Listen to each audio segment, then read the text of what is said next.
I was tricked to come in here. It was like really crazy back then. Every family I remember, they used to have like guns in their houses, you know, protect them. Like we just couldn't do anything. My name is Amel Doc.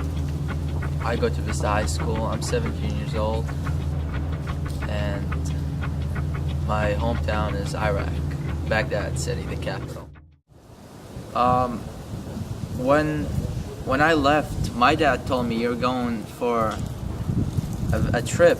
I feel it's like a vacation for 2 months and you're coming back. But you know, I was like, all right, it's 2 months and I'm not coming back. And I went, and all I know is there's a year and 2 years, 4 years, and now I'm here. So I didn't really know, but like after the 2 months that passed, back then I was like, when I'm coming back, when I'm coming back. It's like, just don't worry, like we come in there too. And to be honest, I was like little, I didn't even know what to do. It was all my dad. He was like, we're leaving in a week. We're not, like, it's not even worth it. It's not worth like risking our life. Like, who knows like what's gonna happen if whatever happens. Plus the kidnappers like demand a lot of ransom, about $200,000. They get the names of his best friends, where they live and what they do and who they are. And after they get the names, they start tracking them down, and you know, like it's like the same people. Like it wasn't like really secure, so a lot of people were getting kidnapped from my school that I know too. But I mean, my best friend got kidnapped in 2005, and at that time Baghdad was like extremely like just difficult to live in. It was just not too safe, you know, after he gave my name to the people who kidnapped him. So it's not something fun, you know, to go through.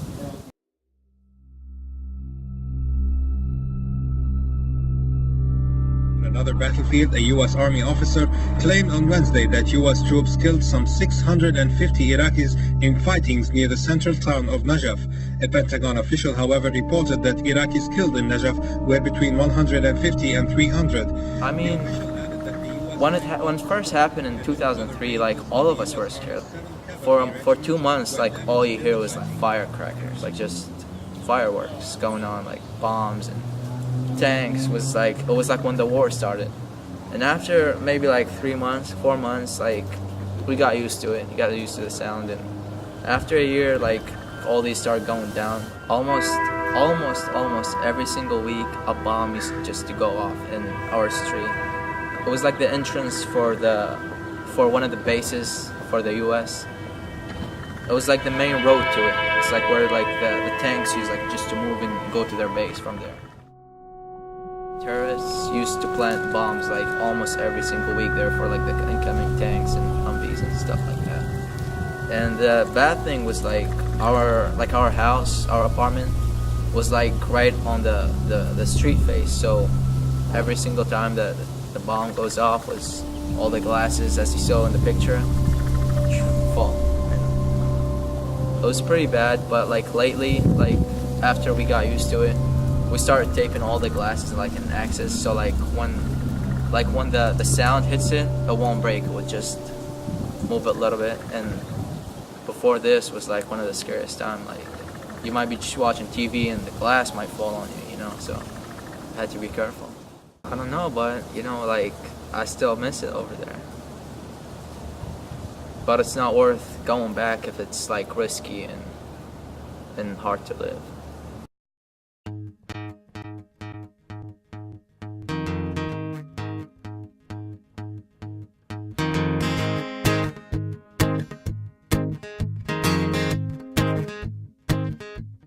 My parents made it here through the UN, the United Nations.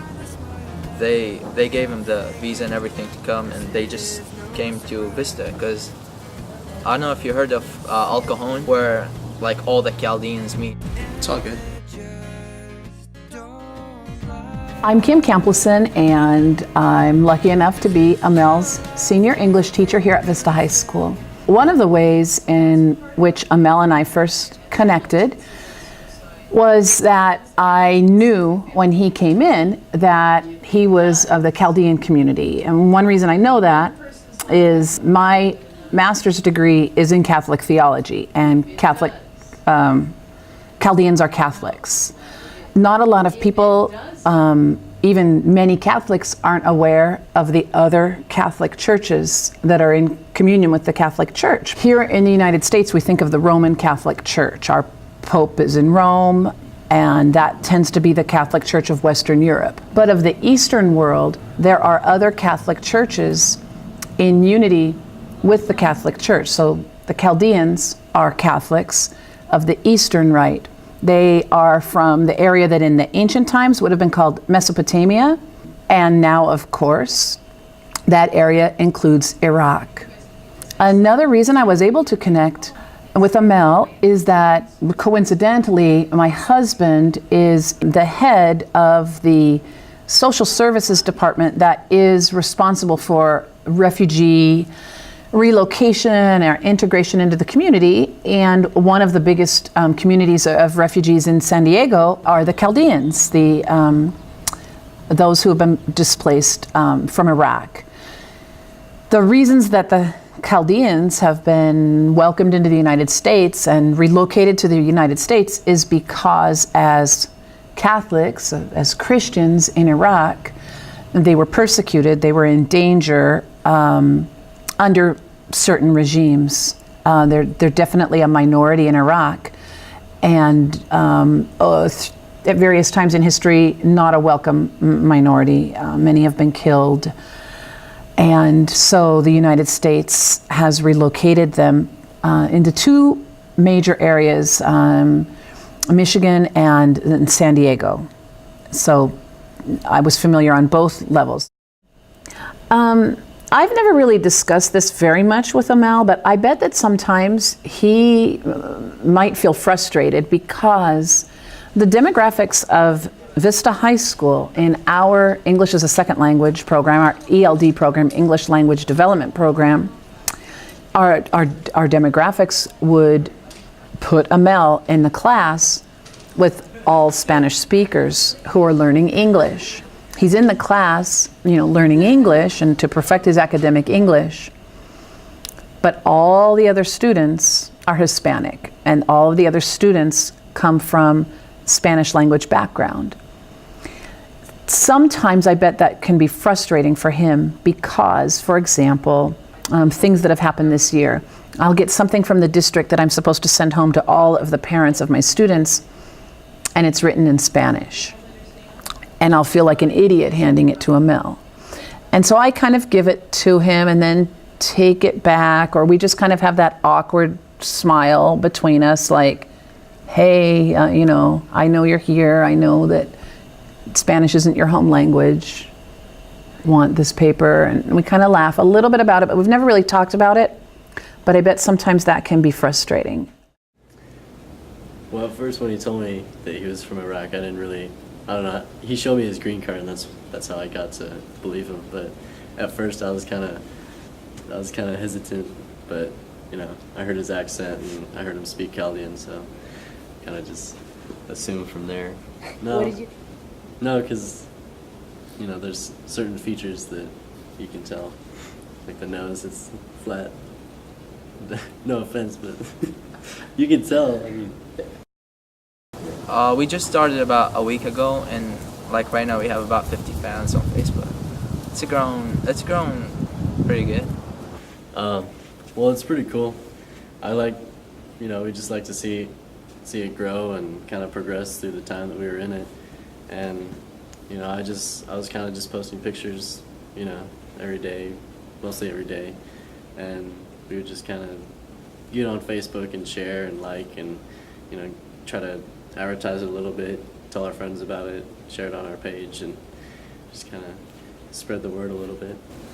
And we were thinking of something like a community that people would be like into, go and have fun, laugh, and share. It's right now the idea is just to relate to people who came from the Middle East and here, the people who still feel like I still miss it over there, and there's still like for people who like still over there, but like I don't know if people are into these kind of stuff in the Middle East, because like I know people in the U.S. are, you know, like memes, you know, like so like we post funny stuff. For example, like we got this picture that says like traffic lights in like the rest of the world, traffic lights in Syria, you know, like so if people don't stop, they're like quit. And this one's like it's like please, like traffic lights in Iraq destroyed, you know, so like stuff like that, like people can relate to, fun. Yeah. So my goal is to be a web designer, development, something that my family would be proud of, something that would be like, well, like he's not a doctor, but he's still like has an office, good money, and he can definitely like hold a family.